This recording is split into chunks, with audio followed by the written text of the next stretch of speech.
Autre point de l'actualité, une compagnie aérienne régionale du G5 Sahel verra bientôt le jour. Hier vendredi, les ministres en charge de l'aviation civile des pays membres du G5 Sahel ont échangé sur le projet de création de cette compagnie. À l'issue de leur rencontre, un comité de pilotage a été mis en place pour étudier la faisabilité de ce projet. Plus de précisions dans ce reportage de Yacouba Gamene et Mouankoun Dabiri.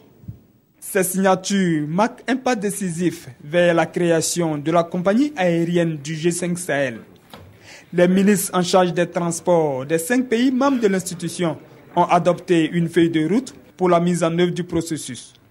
Le conducteur définit les dispositifs institutionnels tout en planifiant les activités de la future compagnie. En plus du secrétariat permanent qui existe, nous avons créé un comité de pilotage spécialement pour suivre une feuille de route que nous avons déclinée.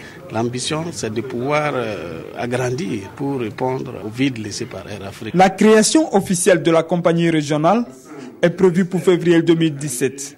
Et c'est à Mohamed Bouassria qu'il revient la tâche de piloter sa mise en œuvre. L'ingénieur mauritanien a pour mission d'identifier et d'analyser en un temps optimal l'ensemble des aspects liés à la réalisation du projet.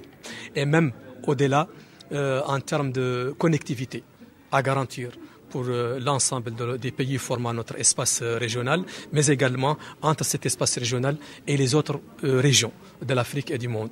Et je crois qu'avec cette vision très claire, avec cette appréciation très bonne des moyens à mettre en place et cette bonne lecture des enjeux qui nous attendent, nous sommes confiants qu'on parviendra à nos objectifs dans les délais impartis. Pour son financement, les acteurs optent pour une démarche inclusive et participative des 5 pays que sont le Mali, le Tchad, la Mauritanie, le Niger et le Burkina Faso. L'étude de faisabilité est quant à elle financée par la Banque arabe pour le développement économique en Afrique.